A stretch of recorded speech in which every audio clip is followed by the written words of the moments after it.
فرزند زہرا یہ حالات برے ہیں.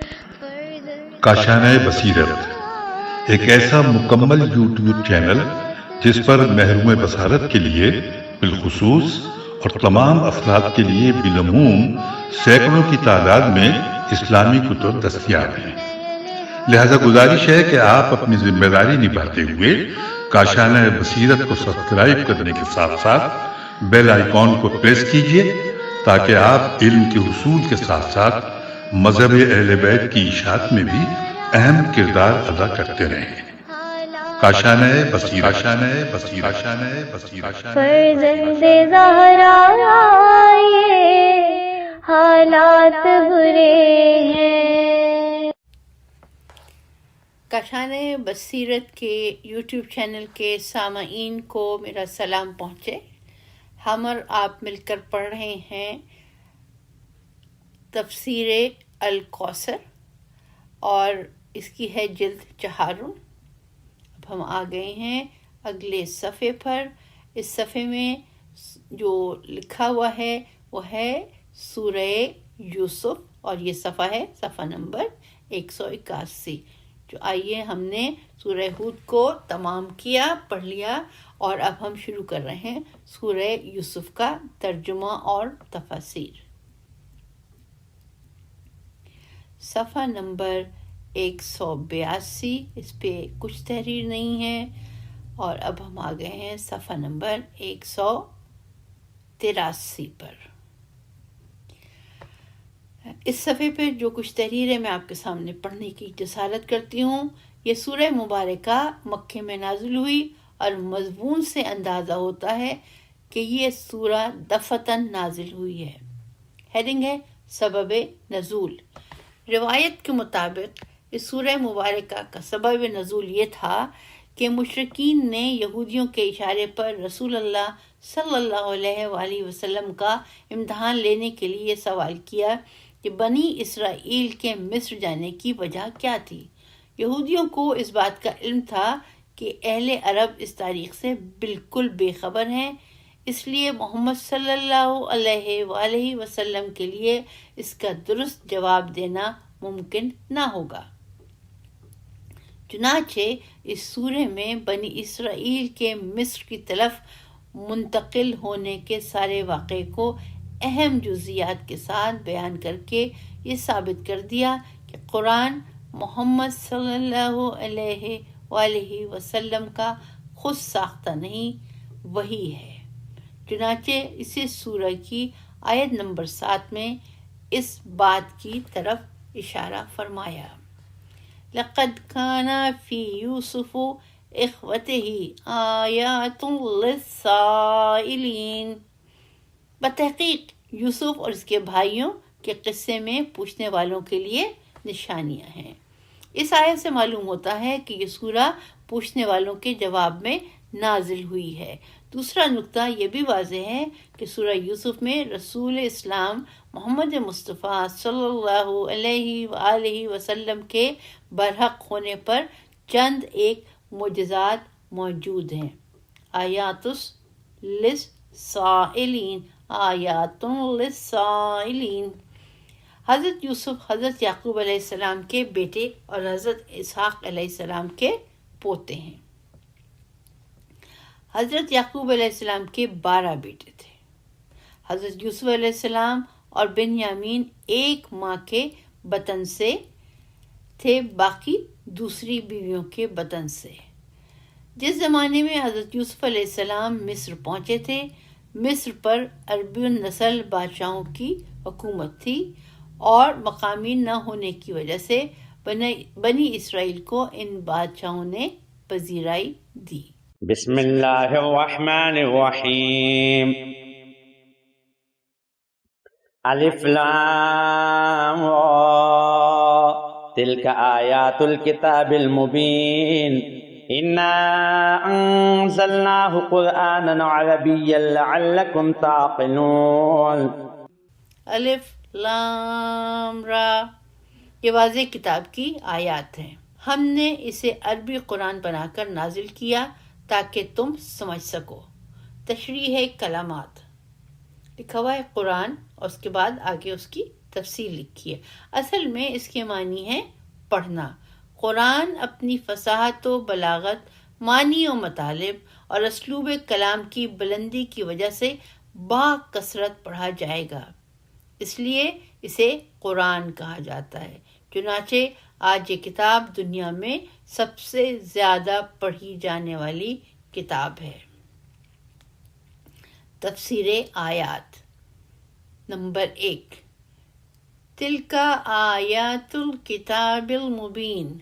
قرآن کو کتاب مبین اس لیے کہتے ہیں کہ کتاب ماورائے محسوسات ملکوتی مطالب کو اس طرح بیان کرتی ہے کہ محسوس پرست انسان کے فہم میں بھی آ جائے۔ عربی زبان میں اسے نازل کر کے سب سے پہلے ان مطالب و تعلیمات کو ایک ناخواندہ بدو غیر مذہب قوم کو سمجھایا، اور ایسے مقام میں یہ کتاب پیش کی جہاں کبھی بھی علمی سرگرمی نہیں رہی، اور وہاں سے اس کتاب نے پوری دنیا کو تہذیب و تعلیم کی راہ دکھائی۔ نمبر 2، لعلکم تعقلون۔ عقل کو دعوت دینا قرآن کی حقانیت کی دلیل ہے، ورنہ جن کی دعوت حق پر مبنی نہیں ہے وہ عقل اور عقل والوں سے اجتناب کرتے ہیں کہ کہیں ان کا راز فاش نہ ہو جائے۔ اہم نکات، قرآنی مطالب واضح اور قابل فہم ہیں۔ الکتاب المبین۔ نمبر 2، قرآن اندھی تقلید کی نہیں تعقل کی دعوت دیتا ہے۔ لعلکم تعقلون۔ نحن نقص عليك أحسن القصص بما أوحينا إليك هذا القرآن وإن كنت من قبله لمن الغافلين۔ ہم اس قرآن کو آپ کی طرف وحی کر کے آپ سے بہترین قصہ بیان کرنا چاہتے ہیں، اور آپ اس سے پہلے ان واقعات سے بے خبر تھے۔ تفسیر آیات، اس قصے کو قرآن نے احسن القصص کے ساتھ اس لیے تعبیر کیا ہے کہ اس میں متعدد کرداروں اور ان کرداروں میں سے ہر ایک کے انجام کا ذکر ہے۔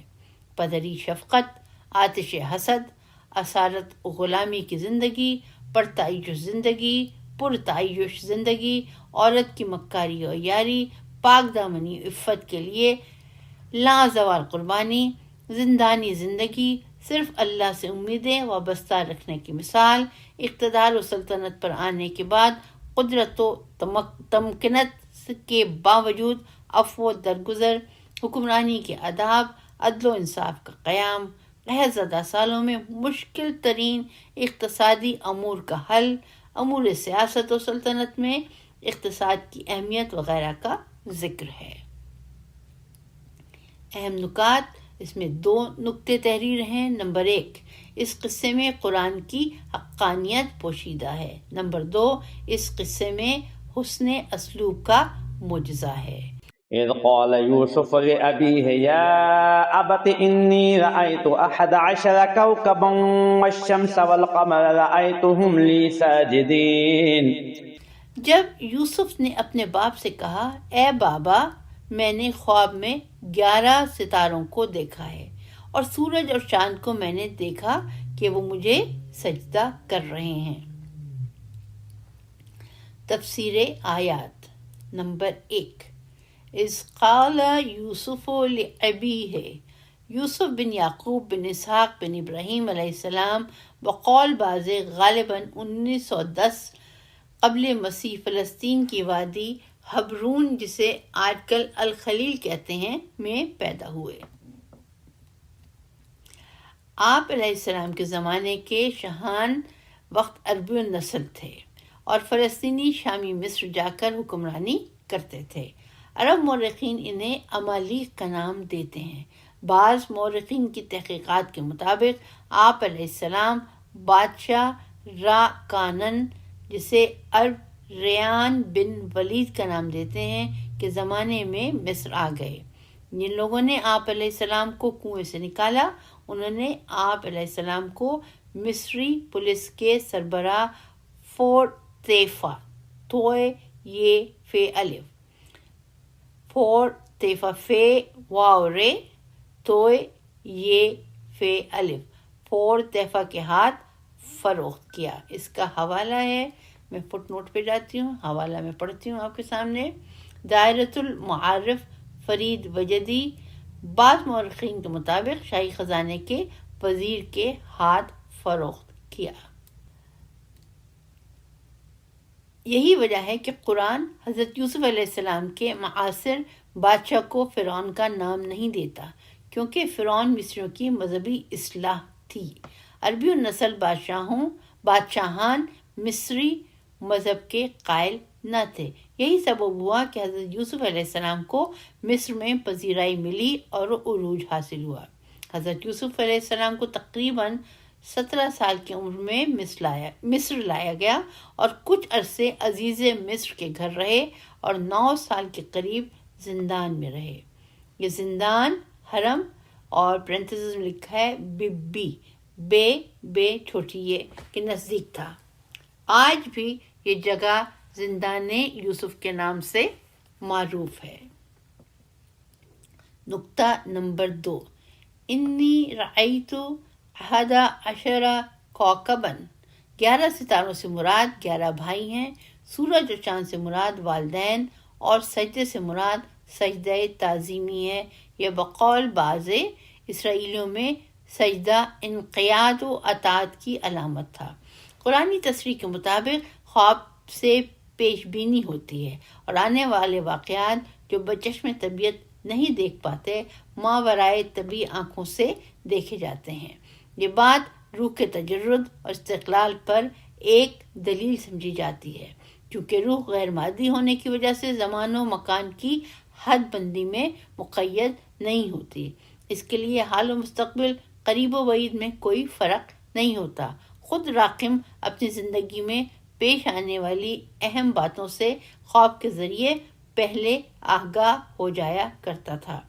رسول اللہ صلی اللہ علیہ وسلم سے روایت ہے، میں اس کا ترجمہ پڑھتی ہوں کیونکہ اس میں اعراب نہیں تحریر، تو عربی میں ہے اور اس کا ترجمہ کچھ اس طرح سے ہے۔ خواب کی 3 قسمیں ہیں، کبھی اللہ کی طرف سے بشارت ہوتی ہے، کبھی شیطان کی طرف سے غمزدہ کرنے کے لیے ہوتا ہے، اور کبھی ایسی باتیں ہیں جن کے بارے میں انسان اپنے ذہن میں زیادہ سوچتا ہے تو وہی خواب میں نظر آتی ہے۔ اس کا حوالہ ہے بحار الانوار 191:58 191:58۔ اہم نکات، ایک نقطہ اس میں جو تحریر ہے وہ ہے سچا خواب بشارت رحمانی ہوتا ہے۔ قال يا بني لا تقصص رؤياك على إخوتك فكيدوا لك كيدا إن الشيطان للإنسان عدو مبين۔ کہا بیٹا اپنا خواب اپنے بھائیوں سے بیان نہ کرنا، ورنہ وہ آپ کے خلاف کوئی چال سوچیں گے، کیونکہ شیطان انسان کا کھلا دشمن ہے۔ ہیڈنگ ہے تفسیر آیات۔ برادران یوسف میں سے کوئی نبی نہ تھا، لیکن سب نبی زادے تھے۔ اتنی فہم و فراست رکھتے تھے کہ خواب یوسف کی تعبیر کا ادراک کر لیں اور سمجھ جائیں کہ ہم میں سے صرف یوسف علیہ السلام ایک ممتاز الہی منصب پر فائز ہونے والے ہیں۔ حضرت یعقوب علیہ السلام جانتے تھے کہ دوسرے سوتیلے بھائی یوسف علیہ السلام سے حسد رکھتے ہیں اور شیطان اس حسد سے خوب فائدہ اٹھائے گا۔ حضرت یوسف علیہ السلام عہد طفولیت میں بھی اپنی ذاتی صلاحیتوں اور اخلاق و کردار کی بلندیوں کی وجہ سے دوسرے بھائیوں سے ممتاز اور والد بزرگوار کی توجہ کا مرکز تھے۔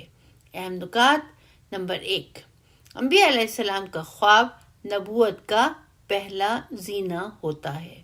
نمبر 2، حسد ایسی بیماری ہے کہ نبی زادے بھی اس میں مبتلا تھے۔ نمبر 3، انسان کا بڑا دشمن شیطان ہے۔ وَكَذَلِكَ يَجْتَبِيكَ رَبُّكَ وَيُعَلِّمُكَ مِن تَأْوِيلِ الْأَحَادِيثِ وَيُتِمُّ نِعْمَتَهُ عَلَيْكَ وَعَلَى آلِ يَعْقُوبَ كَمَا أَتَمَّهَا عَلَى أَبَوَيْكَ مِن قَبْلُ إِبْرَاهِيمَ وَإِسْحَاقَ إِنَّ رَبَّكَ عَلِيمٌ حَكِيمٌ۔ اور آپ کا رب اسی طرح آپ کو برگزیدہ کرے گا اور آپ کو خوابوں کی تعبیر سکھائے گا، اور آپ پر اور آل یعقوب پر اپنی نعمت اسی طرح پوری کرے گا جس طرح اس سے پہلے آپ کے اجداد ابراہیم و اسحاق پر کر چکا ہے۔ بے شک آپ کا رب بڑا علم والا، حکمت والا ہے۔ تشریح کلمات، یہ ہیڈنگ ہے یجتبی کا، پرنتھیسس میں لکھا ہوا ہے جیم با چھوٹی ہے، پرنتھیسس بند کلوز ہو گئے، اور اس کے بعد اس کو اکٹھا کر کے لکھا ہے جب بھی، جیم بے یہ اکٹھا کر کے لکھا ہوا ہے۔ جب بھی کے اصل معنی جمع کرنے کے ہیں، باب افتعال سے الاجتباء کے معنی انتخاب کے طور پر کسی چیز کو جمع کرنے کے ہیں۔ تفسیر آیات نمبر 1، وَكَذَلِكَ يَجْتَبِيكَ رَبُّكَ۔ حضرت یعقوب علیہ السلام خواب کی تعبیر بیان فرماتے ہیں کہ حقیقت بھی اسی طرح ہے جس طرح آپ علیہ السلام نے خواب میں دیکھا ہے کہ اللہ نے آپ علیہ السلام ایک منصب کے لیے برگزیدہ کیا ہے۔ نمبر 2، وَيُعَلِّمُكَ مِن تَأْوِيلِ الْأَحَادِيثِ، اور علم تعویل سے نوازا ہے جس کے ذریعے ہر معاملے کے انجام کو سمجھ سکو گے، جس میں تعبیر خواب سر فہرست ہیں۔ یہ نظریہ درست نہیں ہے کہ تعویل الاحادیث سے مراد صرف خواب کی تعبیر ہے، بلکہ ہر معاملے کے انجام کا علم آپ علیہ السلام کو دیا گیا تھا۔ تعویل کی وضاحت ہم نے مقدمہ تفسیر میں کی ہے۔ نمبر 3، وَيُتِمُّ نِعْمَتَهُ عَلَيْكَ، وَيُتِمُّ نِعْمَتَهُ عَلَيْكَ۔ حضرت یعقوب نے یوسف علیہ السلام کو اسی خواب کی تعبیر میں بتایا کہ اللہ آپ علیہ السلام پر اور آل یعقوب پر اپنی نعمت پوری کرے گا جس طرح حضرت ابراہیم اور حضرت اسحاق علیہ السلام پر پوری کی ہے، یعنی نبوت اور ولایت عطا ہوگی۔ ہیڈنگ ہے اہم نکات، اس میں 2 نکتے ہیں۔ نمبر 1، آل یعقوب میں حضرت یوسف علیہ السلام کو مرکزی حیثیت حاصل تھی، علیک علی آل یعقوب۔ نمبر 2، یوسف کو ماورائے طبیعات کا علم دیا گیا تھا، یعلمک من تاویل الاحادیث۔ لقد كان في يوسف وإخوته آيات للسائلين۔ بتحقیق یوسف اور اس کے بھائیوں کے قصے میں پوچھنے والوں کے لیے نشانیاں ہیں۔ تفسیر آیات نمبر 1، اس جملے سے یہ اندیہ ملتا ہے کہ یوسف علیہ السلام اور برادران یوسف کے بارے میں حضور صلی اللہ علیہ وآلہ وسلم سے سوال ہوا تھا۔ اس سورہ میں اس کا جواب دیا جا رہا ہے۔ نمبر 2، اس قصے میں حضرت رسول صلی اللہ علیہ وآلہ وسلم کی نبوت کی حقانیت پر چند ایک آیات موجود ہیں، کیونکہ اہل عرب اس قصے سے بالکل ناواقف تھے۔ اس زمانے میں اور کوئی ذریعہ بھی نہ تھا کہ اس تاریخی واقعے کو اخذ کیا جائے۔ ساتھ اس واقعے میں اللہ کی قدرت و حاکمیت پر بہت نشانیاں موجود ہیں۔ برادران یوسف کے حسد کی زد میں آنے والے کم سن یوسف علیہ السلام کی کامیابیوں میں اور برادران یوسف کی ناکامیوں میں ارادہ الہی کی حاکمیت پر بڑی نشانیاں ہیں۔ ایک کم سن بچے کا کنویں میں پھینکا جانا، غلام بن کر مصر پہنچ جانا، ایک عورت کی مکاری سے 2 چار ہونا، پھر زندان اور زندان سے تخت اقتدار پر آنا، یہ سب تدبیر الہی کی نشانیاں ہیں۔ اہم نکات، اس میں ایک ہی نقطہ ہے، اللہ کے نیک بندوں کی سرنوشت میں بھی آیات الہی پوشیدہ ہوتی ہیں۔ اذ قالوا ليوسف واخوه احب الى ابينا منا ونحن عصبة ان ابانا لفي ضلال مبين۔ جب بھائیوں نے آپس میں کہا یوسف اور اس کا بھائی ہمارے ابا کو ہم سے زیادہ پیارے ہیں، حالانکہ ہم ایک جماعت ہیں۔ بے شک ہمارے ابا تو صریح غلطی پر ہیں۔ تشریح کلمات، الاسبہ پرنتھسس میں لکھا ہوا این صاد با پرنتھسس بند ہو جاتی ہیں، وہ جماعت جس کے افراد ایک دوسرے کے حامی اور مددگار ہوں۔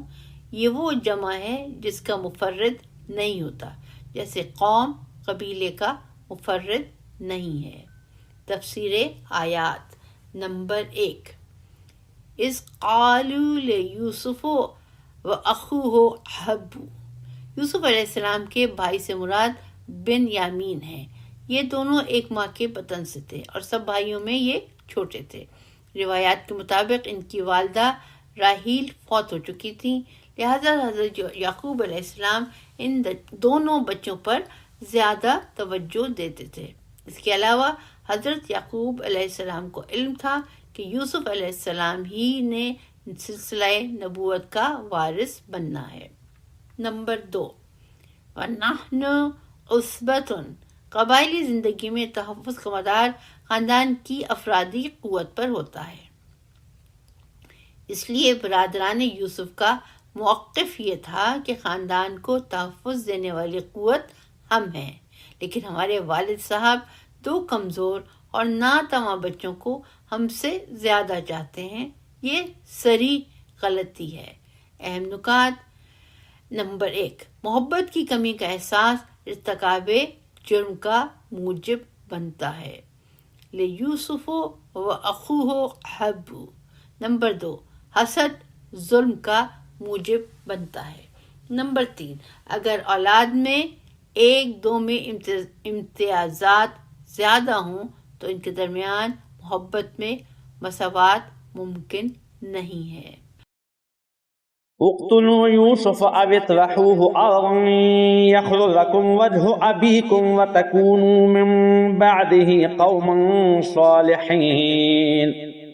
یوسف کو مار ڈالو یا اسے کسی سرزمین میں پھینک دو تاکہ تمہارے ابا کی توجہ صرف تمہاری طرف ہو جائے، اس کے بعد تم لوگ نیک بن جاؤ۔ تفسیر آیات نمبر 1، اقتلوا یوسف او اطرحوه ارضا، یوسف علیہ السلام کو حضرت یعقوب علیہ السلام کی نظروں سے غائب کرنے کے بارے میں 2 تجویزیں سامنے آ گئیں۔ نمبر 1، اسے قتل کر دیا جائے۔ نمبر 2، اسے ایسی جگہ پہنچا دیا جائے کہ وہاں سے واپس نہ آ سکے۔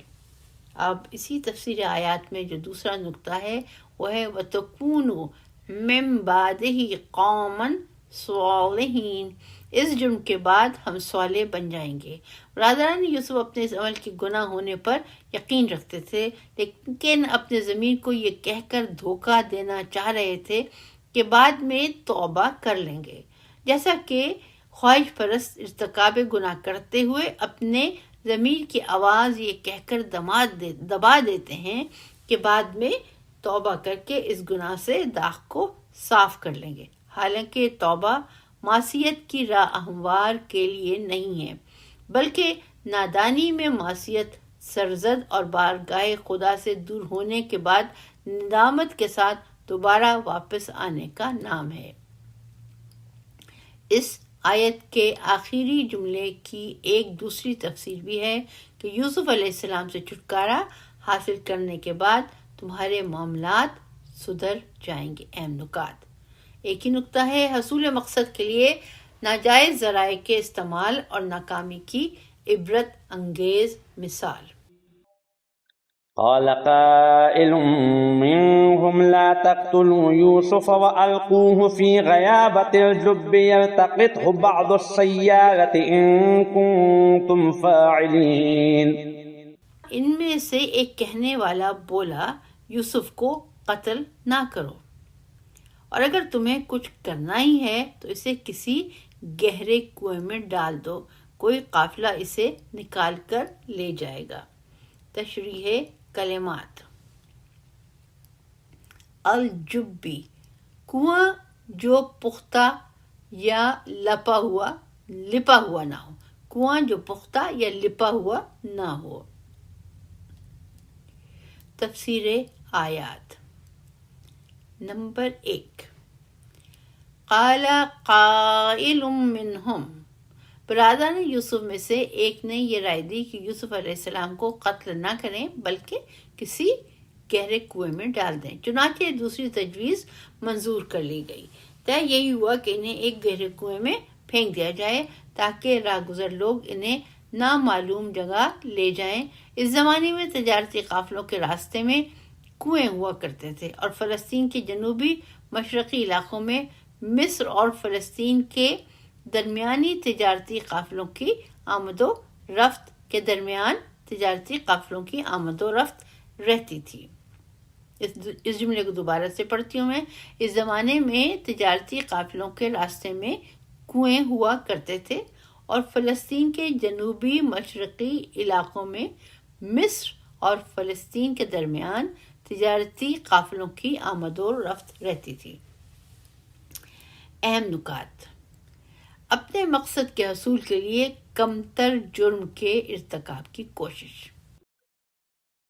قالوا يا أبانا ما لك لا تأمن على يوسف وإنا له لناصحون أرسله معنا غدا يرتع ويلعب وإنا له لحافظون.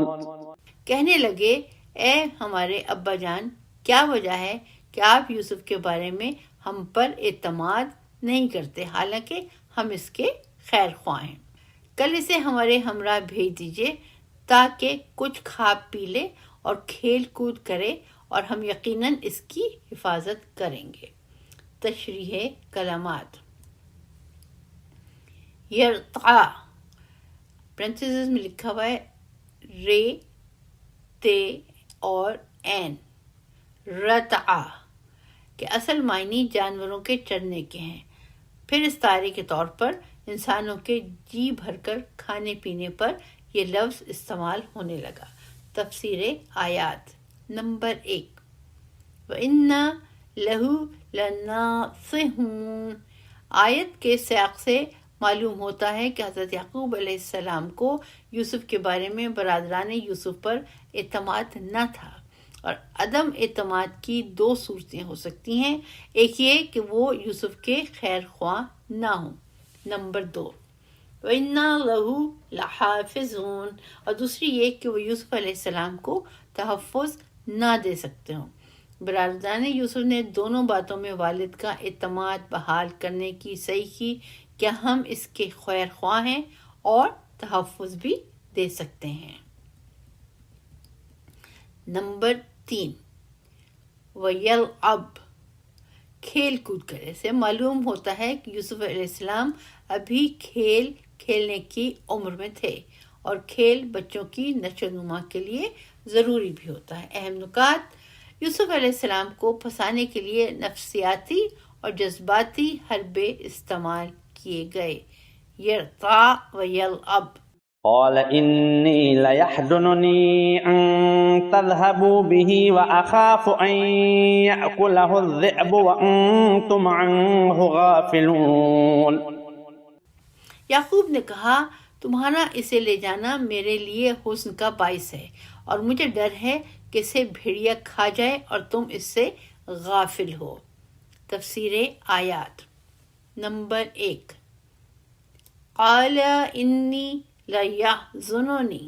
حضرت یعقوب علیہ السلام نے بیٹوں پر عدم اعتماد کا اظہار کیے بغیر فرمایا، بات یہ ہے کہ اول یوسف کی جدائی میرے لیے شاق ہے. نمبر 2. وأخاف أن يأكله الذئب. ثانیاً مجھے خوف آتا ہے کہ یوسف علیہ السلام کو کہیں بھیڑیا نہ کھا جائے اور تم اپنے کھیل کود میں غافل رہو. ممکن ہے حضرت یعقوب علیہ السلام کی طرف سے بھیڑیا کا ذکر آنے میں قدرت کا دخل ہو کہ بعد میں برادران اسی بھیڑیا کے ذمے خون یوسف علیہ السلام ڈال دیں. بعد میں گھڑنے کے لیے عذر ان کو خود کلام یعقوب میں مل گیا. اہم نکات. نمبر 1، آداب پدری ہے کہ فرزندوں پر عدم اعتماد کا اظہار نہ کیا جائے. نمبر 2، غم، فراق اور خطرات کا خوف پدری جذبات. قالوا لئن أكله الذئب ونحن عصبة إنا إذا لخاسرون. کہنے لگے ہم ایک جماعت ہیں، اس کے باوجود اگر یوسف کو بھیڑیا کھا جائے تو ہم نقصان اٹھانے والے ٹھہریں گے. تفسیر آیات. نمبر 1، وَنَحْنُ عُصْبَةٌ إِنَّا إِذًا لَخَاسِرُونَ. حضرت یعقوب علیہ السلام نے عدم اعتماد کا اظہار نہیں فرمایا بلکہ غفلت کے خطرے کا اظہار فرمایا. تو بیٹوں نے طاقت و قوت کا اظہار کیا اور کہا ہمارے طاقتور جماعت ہونے کے باوجود اگر یوسف علیہ السلام کو بھیڑیے نے کھا جائے تو ہم معاشرے میں اپنی حیثیت کھو دیں گے. بعد میں بیٹوں نے حضرت یعقوب علیہ السلام کے اظہار کردہ خطرات کو بہانہ بنایا اور کہا ہم یوسف علیہ السلام کو سامان کے پاس چھوڑ کر کھیل کود میں لگے رہے، یعنی ہم غفلت میں رہے اور یوسف علیہ السلام کو بھیڑیے نے کھا لیا. اہم نکات. خیانت کار ذہن طاقت کا مظاہرہ کرتا ہے. وَنَحْنُ عُصْبَةٌ. فلما ذهبوا به وأجمعوا أن يجعلوه في غيابة الجب وأوحينا إليه لتنبئنهم بأمرهم هذا وهم لا يشعرون. بس جب وہ اسے لے گئے اور سب نے اتفاق کر لیا کہ اسے گہرے کنویں میں ڈال دیں، اور ہم نے یوسف کی طرف وحی کی کہ ایک دن ایسا آئے گا کہ آپ ان کے پاس ان کے اس فعل شنعی کے بارے میں انہیں ضرور بتائیں گے جبکہ انہیں اس بات کا شعور تک نہیں ہوگا. تشریح کلمات. اجمعو پختہ عزم کے معنوں میں ہے. فاجمعو امرکم پرنتھس میں لکھا ہوا یونس 71 میں اس لفظ کی تشریح ملاحظہ ہو، یعنی گویا سورہ یونس آیت نمبر 31 میں اس لفظ کی تشریح ملاحظہ ہو. تفسیر آیات. حضرت یوسف علیہ السلام کو کنویں میں ڈال رہے تھے تو طبعی طور پر یوسف علیہ السلام پریشان تھے. اس وقت ان پر وحی نازل ہوئی کہ فکر نہ کرو، وہ وقت آنے والا ہے کہ تم ان برادران کو جتلاؤ گے کہ تم نے یوسف علیہ السلام کے ساتھ کیا سلوک کیا. یہ وحی الہام کی بھی ہو سکتی ہے اور نبوت کی بھی. حضرت یوسف علیہ السلام جب کنویں میں ڈالے جا رہے تھے تو اس وقت نبوت کی منزل پر فائز ہو گئے تھے.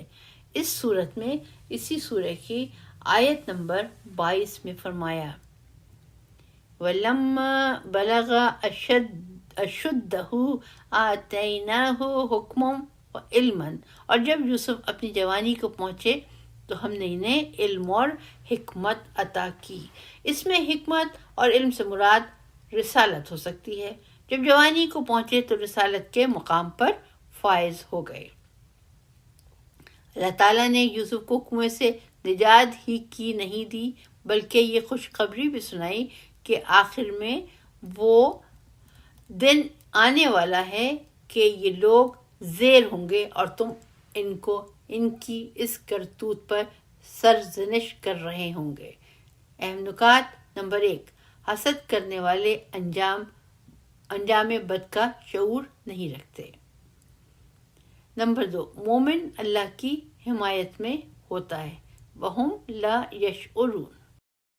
وجاءوا أباهم عشاء يبكون قالوا يا أبانا إنا ذهبنا نستبق وتركنا يوسف عند متاعنا فأكله الذئب وما أنت بمؤمن لنا ولو كنا صادقين. اور یہ لوگ رات کی ابتدا میں اپنے باپ کے پاس روتے ہوئے آئے، کہنے لگے اے ابا جان، ہم دوڑ لگانے میں مصروف ہو گئے اور یوسف کو اپنے سامان کے پاس چھوڑ گئے تو اسے بھیڑیا کھا گیا، اور آپ ہماری بات نہیں مانتے، گو ہم سب سچے ہیں. تفسیر آیات نمبر 1. وَجَاءُوا آبَاءَهُمْ وَجَاءُوا آبَاءَهُمْ.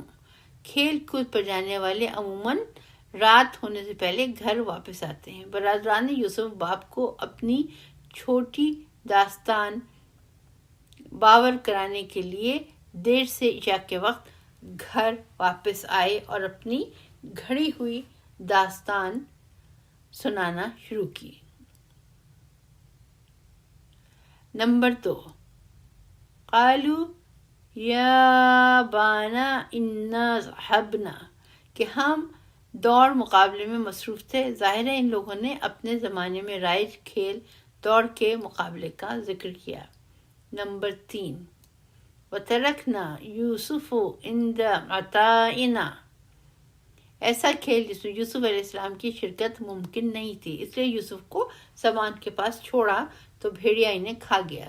چاہے ہم سچے ہوں، آپ ہماری بات کو نہیں مانیں گے. یہ جملہ عموماً وہ لوگ کہتے ہیں جن کے پاس کوئی معقول عذر نہیں ہوتا. ممکن ہے یہ جملہ ان لوگوں نے اس وقت کہا ہو جب ان کی گھڑی ہوئی داستان یعقوب علیہ السلام کے لیے قابل قبول نہ تھی. چنانچہ بعد کی آیت میں جملہ بل سولت لکم انفسکم، نہیں تم اپنے تئیں ایک بات بنائی ہے، ظاہر ہے کیونکہ حضرت یعقوب علیہ السلام جیسی فہم و فراست کے مالک اللہ کے پیغمبر کے سامنے کوئی جھوٹ بولتا ہے تو اس کے لب و لہجے سے معلوم ہو جاتا ہے کہ جھوٹ بول رہا ہے. بائبل کی روایت کے مطابق حضرت یوسف علیہ السلام کو جب مصر لایا گیا تو اس وقت ان کی عمر 17 سال تھی. اس روایت کے مطابق حضرت یوسف علیہ السلام کھیل کود میں شرکت کے قابل تھے. وَتَرَكْنَا يُوسُفُ عِنْدَ مَتَاعِنَا، اور یوسف کو اپنے سامان کے پاس چھوڑ گئے سے معلوم ہوتا ہے کہ یوسف علیہ السلام دوسرے بھائیوں کی طرح دوڑنے کے قابل نہ تھے. چنانچہ حضرت جعفر صادق علیہ السلام سے روایت ہے کہ جب یوسف علیہ السلام زندان میں ڈالے گئے تو ان کی عمر 12 سال تھی. اس کا حوالہ ہے مجموع البیان، ذیل آیا، اس کے آگے تحریر ہے. نمبر 5. وما انت بمؤمن لنا، سے معلوم ہوتا ہے کہ برادران یوسف اپنے والد کے رد عمل سے دیکھ رہے تھے کہ حضرت یعقوب علیہ السلام کو ان کی مسترب باتوں پر یقین نہیں آ رہا. اہم نکات: گھڑی ہوئی بات کرنے والا اضطراب کا شکار ہوتا ہے. وما انت بمؤمن لنا. اس کے ساتھ آج کی ریکارڈنگ کو ہم تمام کرتے ہیں. اس وقت تک کے لیے اجازت دیجیے. پروردگار عالم ہمیں اور آپ کو اس کوشش میں کامیاب کرے، اور جس جگہ پر ہم سے کوئی غلطی ہوئی یا پالنے والے، تو رحمان و رحیم ہے، تو ہماری اس غلطی کو ہمیں معاف فرمانا.